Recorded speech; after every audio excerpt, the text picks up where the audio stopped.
بزار اور ترمذی میں حضرت عبداللہ ابن مسعود سے نبی صلی اللہ علیہ وسلم کا یہ ارشاد نقل ہوا ہے، ان المرأۃ عورۃ، عورت چھپا کر رکھنے کی چیز ہے۔ ان المرأۃ عورۃ فاذا خرجت، جب وہ گھر سے نکلتی ہے، استشرفها شیطان، اب شیطان جو ہے اس کو تاک میں رکھتا ہے۔ واقرب ما تکون بروحۃ ربها وهي فی قعر بیتها، وہ اپنے رب کی رحمت سے قریب ترین ہوتی ہے جبکہ اپنے گھر کے بھی کسی اندرونی حصے۔ اسی لیے فرمایا مردوں کے لیے مسجد میں نماز افضل 28 گنا، اور عورت کے لیے گھر کی نماز مسجد سے افضل، گھر کے صحن کی مسجد سے افضل، دالان کی صحن سے افضل، کمرے میں اس سے افضل، اور کمرے کی کوئی بغلی کوٹھڑی ہے تو اس میں سب سے افضل۔ یہ احادیث نبی اکرم صلی اللہ علیہ وسلم۔ عبداللہ ابن احمد ابن حنبل نے زوائد الزہد میں اور ابن ابی شیبہ نے، ابن سعد نے اپنی کتابوں میں مسروق کی روایت نقل کی ہے کہ حضرت عائشہ جب تلاوت قرآن کرتے ہوئے اس آیت پر پہنچتی تھی وَقَرْنَ فِي بُيُوتِكُنَّ، تو بے اختیار رو پڑتی تھی۔ قرآن کہتا ہے اپنے گھروں میں رہو۔ حضرت عائشہ نے شہادت عثمان کے بعد باہر نکل کر لشکر کی قیادت کی، پھر ساری عمر افسوس تھا کہ میں نے غلط کہا۔ حافظ ابو بکر بزار حضرت انس سے روایت کرتے ہیں کہ عورتوں نے حضور سے عرض کیا کہ ساری فضیلت تو مرد لوٹ کے لے گئے، وہ جہاد کرتے ہیں، خدا کی راہ میں بڑے بڑے کام کرتے ہیں، ہم کیا عمل کریں کہ ہمیں بھی مجاہدین کے برابر اجر مل سکے؟ جواب میں آپ نے فرمایا من قعدت منکن فی بیتہا فإنہا تدرک عمل المجاہدین، تم میں سے جو شخص اپنے گھر میں بیٹھی رہے گی وہ مجاہدین کا اجر حاصل کر۔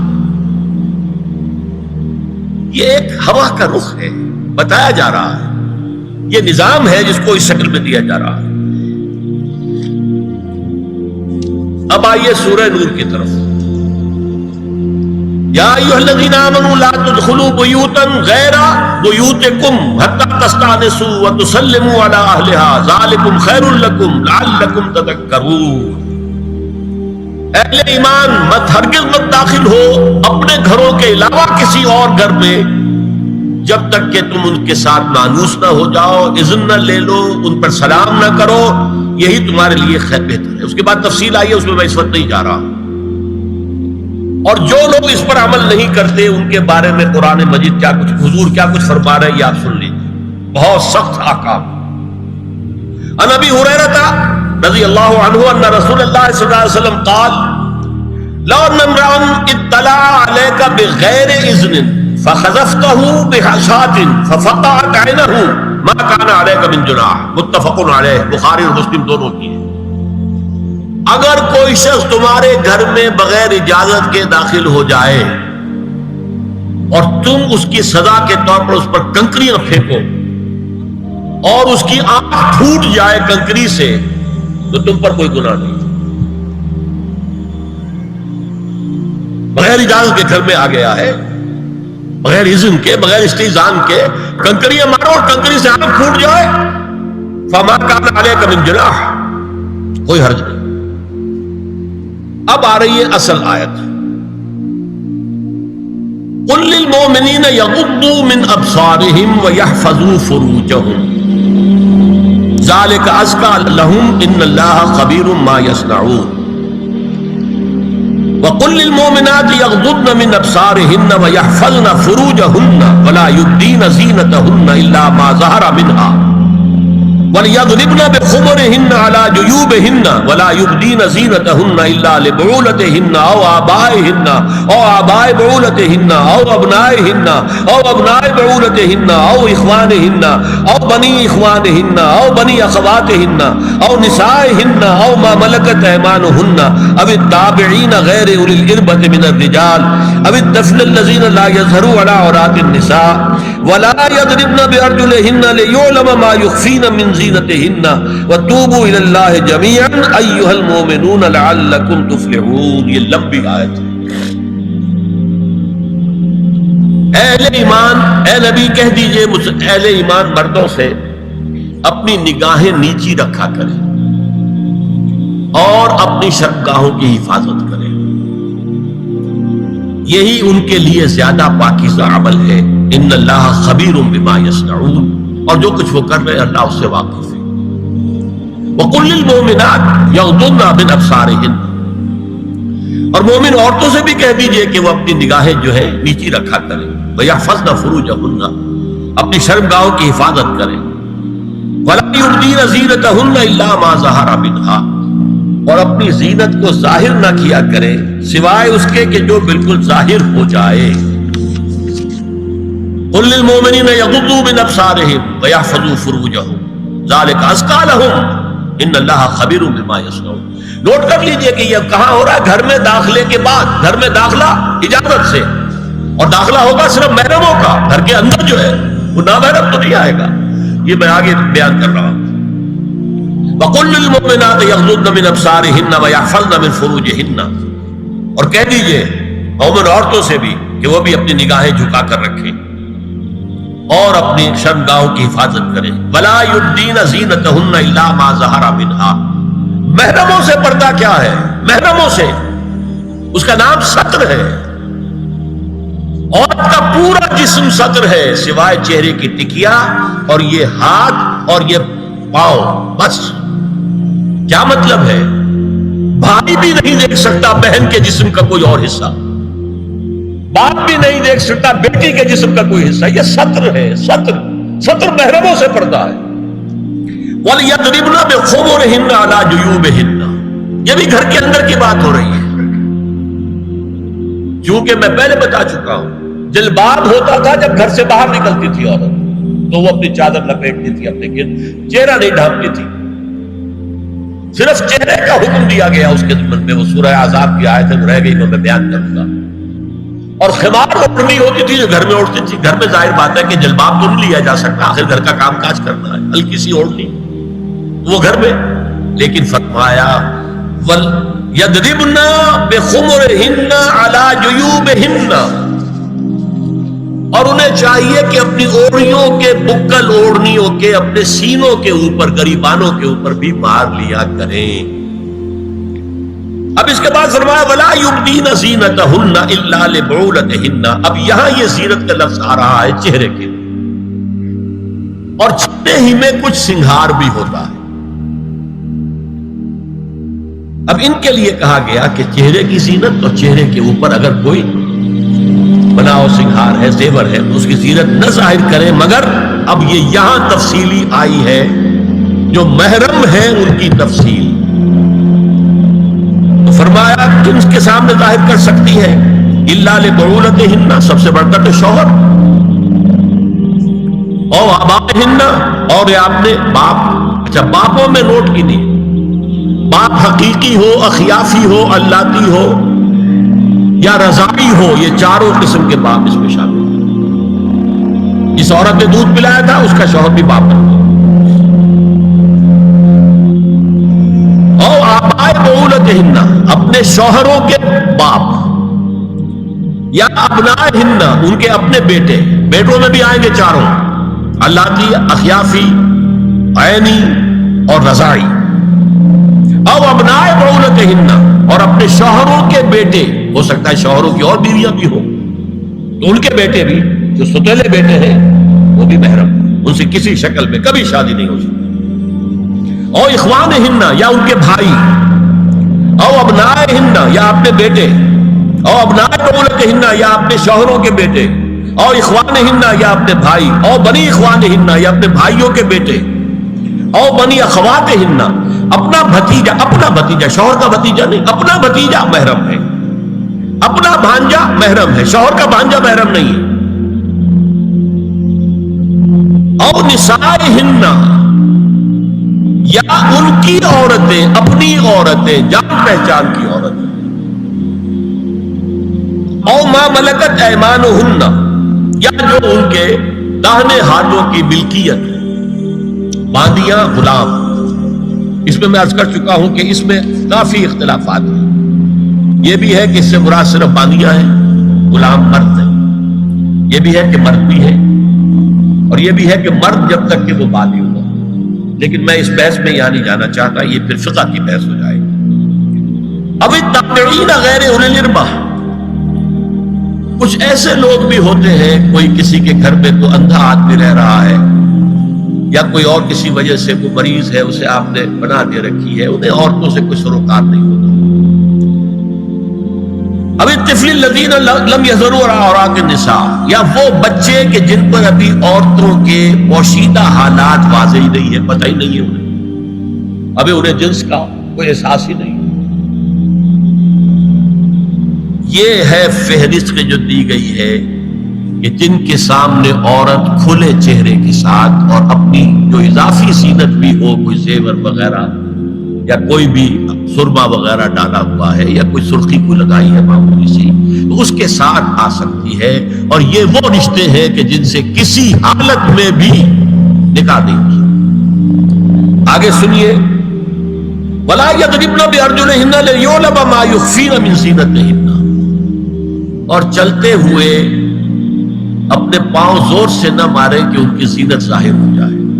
اگر کوئی پازیب پہنی ہوئی ہے، کوئی جھنجھنو وغیرہ ہے، تو اب اگر پاؤں مار کر چلے گی تو خواہ ذہن جائے گا بیٹھے ہوئے کا کہ کوئی ہاتھ بن جا رہی۔ یہاں تک اس کے علاوہ یہ بھی ہے، تعطر کے بارے میں فرمایا ہے کہ اگر عطر لگا کر کوئی عورت گھر سے نکلی ہے، اذا استعارت المرأة فمرت على القوم ليجدوا ريحها فهي كذا وكذا قال قولا شديدا۔ اس ابو داؤد کی روایت حضور نے فرمایا جب کوئی عورت عطر لگا کر، خوشبو لگا کر نکلتی ہے کہ لوگ اس کی خوشبو سونگیں یا اس کو اوپر مطلع ہو جائیں تو ایسی ہے ایسی ہے، بہت سخت الفاظ حضور نے استعمال کیے کہ جس کو راوی نے نقل نہیں کیا۔ عورت کے لیے خوشبو، عورت کی آواز کا پردہ ہے۔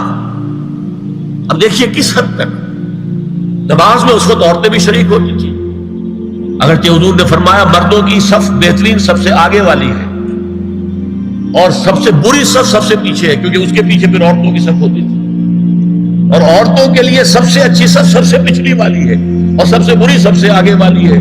سب سے آگے والوں کے سامنے پھر مرد ہوتے تھے، ان کی پشت ہوتی تھی۔ تو اسی طریقے سے اگر غلطی کی ہے تو مرد جو ہے کہے گا سبحان اللہ، امام سے غلطی ہو گئی ہے، مرد کیا کہے گا؟ سبحان اللہ۔ عورت کیا کرے گی؟ اپنے ایک ہاتھ کے پشت پر اپنا ہاتھ مارے گی، اپنی آواز نہیں نکالنی، آواز کا پردہ، چھونے کا پردہ یہاں تک ہے کہ حضور نے کبھی کسی عورت سے ہاتھ نہیں ملایا، اور آپ جب بیٹھ بھی لیتے تھے تو بس زبانی الفاظ کہلوائے اور کہا ٹھیک ہے بیعت ہو گئی، یا ایک کپڑا پکڑا، اس کا ایک سرا اپنے ہاتھ میں دوسرا سرا اس خاتون کے ہاتھ میں، یا ایک تشت کے اندر پانی بھرا، اس میں ایک طرف اس نے انگلیاں ڈال لی اور ایک طرف حضور کی انگلیاں۔ لیکن مسافر لا اسافر النساء، ایک دفعہ ہوا بھی کہ بعض خواتین نے جب بیعت کی ہے تو پھر انہوں نے ہاتھ آگے بڑھایا مسافر کے لیے، حضور نے فرمایا انی لا اسافر النساء، میں عورتوں سے مسافرہ نہیں کرتا۔ یا ایھا النبی قل لازواجک وبناتک ونساء المؤمنین یدنین علیہن من جلابیبہن ذلک ادنی ان یعرفن فلا یؤذین وکان اللہ غفورا رحیما۔ اے نبی صلی اللہ علیہ وسلم کہہ دیجئے اپنی بیٹیوں سے اور اپنی بیویوں سے اور مسلمانوں کی خواتین سے۔ اب دیکھیے یہ سورہ احزاب ہی میں ہو رہا ہے، شروع میں یا نساء نبی سے بات چلی، استیزان بھی صرف نبی کے گھر میں داخل نہ ہو اذن کے بغیر، آگے چل کر سورہ احزاب ہی میں عام بھی کر دیا، قل لازواجک وبناتک ونساء المؤمنین، کہہ دیجئے اپنی بیویوں سے، اپنی بیٹیوں سے اور اہل ایمان کی خواتین سے، یدنین علیہن من جلابیبہن، کہ وہ اپنے چہروں کے اوپر اپنی جلباب کو لٹکا لیا کریں، چہرہ چھپ جائے۔ اب اس کی تفسیر میں چاہتا ہوں کہ آپ کو جو مختلف مفسرین نے کی ہے وہ آپ کے سامنے میں رکھوں۔ حضرت عبداللہ ابن عباس نے اس آیت کی جو وضاحت فرمائی ہے اسے حافظ ابن کثیر نے اپنی تفسیر میں اس طرح نقل کیا ہے، اللہ نے مسلمان عورتوں کو حکم دیا ہے کہ جب وہ کسی کام کے لیے گھروں سے نکلے تو اپنی چادروں کے پلو اوپر سے ڈال کر اپنا منہ چھپا لے اور صرف ایک آنکھ کھلی رکھے، دونوں آنکھیں بھی غلط ہیں۔ اور سن لیجئے، ابن جریر اور ابن منذر کی روایت ہے کہ محمد بن سیرین یہ ایک تابعی ہیں نے حضرت عبیدہ السلمانی یہ صحابی ہیں سے اس آیت کا مطلب پوچھا. انہوں نے جواب میں کچھ کہنے کی بجائے اپنی چادر کو اس طرح اوڑھا کہ پورا سر اور پیشانی اور پورا منہ ڈھانک کر صرف ایک آنکھ کھولی رکھی. اور سنیے ابو بکر بن عبداللہ ابن عربی نے یدنین علیہن من جلابیبہن کا مفہوم ان الفاظ میں بیان کیا ہے تغطى به وجهها حتى لا يظهر منها الا عينها اليسرى. عورت اپنی چادر کو پورے وجود پر ڈھانپ لے اور اس طرح چہرے کو بھی ڈھانپے کہ صرف بائیں آنکھ کھلی رہے. علامہ حمید الدین فراہی کو نظم قرآن کے فہم میں خصوصی مقام حاصل تھا. انہوں نے حجاب کے بارے میں اپنے ایک مکتوب میں ہاتھ اور چہرہ کھلا رکھنے کو جائز قرار دینے کے موقف کے بارے میں لکھا ہے کہ میری رائے میں نظم قرآن پر توجہ نہ کرنے سے یہ غلط فہمی پیدا ہوئی ہے. وہی بات کہ سورہ احزاب میں گھر سے باہر کا پردہ ہے اور سورہ نور میں گھر کے اندر کا پردہ ہے. بہرحال الحق احق بان یتبع، حق جو ہے وہ اس کا زیادہ حقدار ہے کہ اس کی پیروی کی جائے. میں اس مسئلے پر مطمئن ہوں اور میرے نزدیک اجنبی سے پورا پردہ کرنا واجب ہے اور قرآن نے یہی حجاب واجب کیا ہے جو شرفاء میں مروج ہے بلکہ اس سے بھی قدر زائد. مولانا فراہی کا یہ مکتوب ماہنامہ حیات نو بلیریا گنج انڈیا کے اکتوبر سن 92 کے شمارے میں شائع ہوا ہے. یہ ہے علماء کی رائے. حضرت ام سلمہ اور حضرت میمونہ نبی صلی اللہ علیہ وسلم کے پاس بیٹھی تھی. اتنے میں حضرت ابن ام مکتوم آ گئے. نبی صلی اللہ علیہ وسلم نے ان دونوں سے فرمایا احتجبا منہ، ان سے پردہ کرو. ازواج نے عرض کیا یا رسول اللہ الیس اعمی لا یبصرنا ولا یعرفنا، حضور کیا یہ اندھے نہیں ہے؟ یہ نہ ہمیں دیکھ رہے ہیں نہ ہمیں پہچانتے ہیں. فرمایا افعمغایان انتما، کیا تم دونوں بھی اندھی ہو؟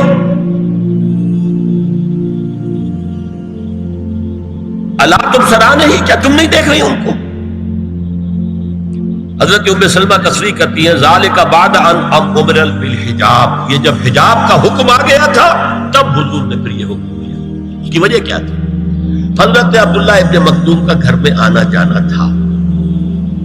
تو اگرچہ اندھے ہیں لیکن یہ کہ یہ بار بار کا آنا جانا اس سے فتنے کا ایک دروازہ کھل سکتا ہے. اس دروازے کو بند کر دیا گیا.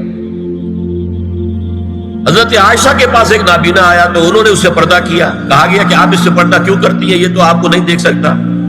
جواب میں حضرت ام المومنین نے فرمایا لاکنی انظر الیہ، میں تو اسے دیکھ رہی ہوں نا.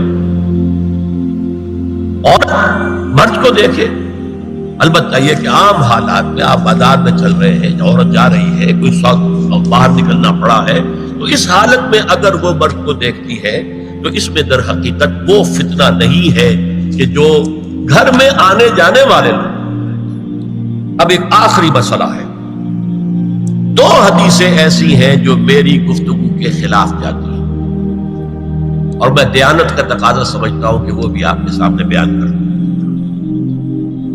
حضور کے بارے میں یہ معلوم ہے کہ 2 خواتین جو ویسے نامحرم تھیں وہ ان کے سامنے آتی رہیں اور آپ ان سے ملتے رہے.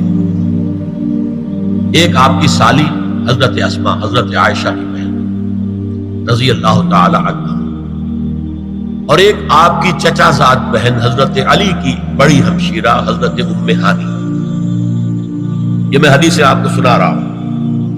بکثرت احادیث سے ثابت ہے کہ حضرت اسماء بنت ابی بکر آپ کے سامنے ہوتی تھی اور آخر وقت تک آپ کے اور ان کے درمیان چہرے اور ہاتھوں کی حد تک کوئی پردہ نہ تھا.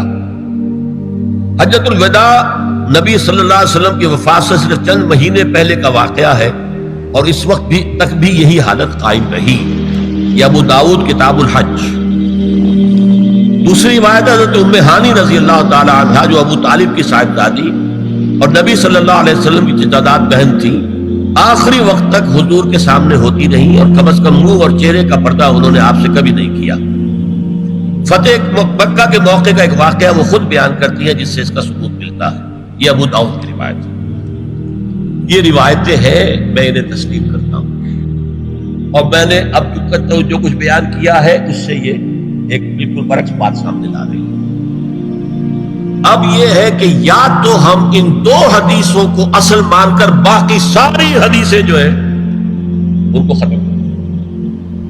میں تو آپ کو سنا نہیں سکا، میرے پاس تو بہت زیادہ حدیثوں کا مواد تھا۔ چہرے کے پردے کے لیے حدیثیں، استیزان کے لیے کتنی حدیثیں ہیں، چہرے کے پردے کے بارے میں بہت زیادہ حدیثیں ہیں۔ حضرت ام خلاد ایک خاتون تھی، ان کا بیٹا ایک غزوے میں شہید ہو گیا، وہ اس کے بارے میں کچھ پوچھنے کے لیے حضور کے پاس آئی، صحابہ بیٹھے ہوئے تھے، انہوں نے نقاب ڈالا ہوا تھا، منتقبۃ، نقاب کا لفظ بھی حدیث میں موجود ہے۔ اور یہ لوگ کہتے ہیں نقاب تو جو ہے یہ بعض کی پیداوار ہے، یہ لفظ کوئی ہے ہی نہیں۔ حجاب کا لفظ قرآن میں ہے، جلباب کا لفظ قرآن میں ہے، خمار کا ذکر قرآن میں ہے، اور یہ منتقبۃ، نقاب ڈالی۔ لوگوں نے کہا عجیب عورت ہے یہ، اس کا بچہ شہید ہو گیا ہے، مطلب یہ کہ سخت صدمے کی کیفیت ہے، اور یہ اس وقت بھی اس نے نقاب ڈالی ہوئی ہے۔ تو انہوں نے جواب دیا ان ارزو ابنی لا ارزو حیائی، میں نے بیٹا کھویا ہے، اپنی حیا نہیں کھوئی ہے۔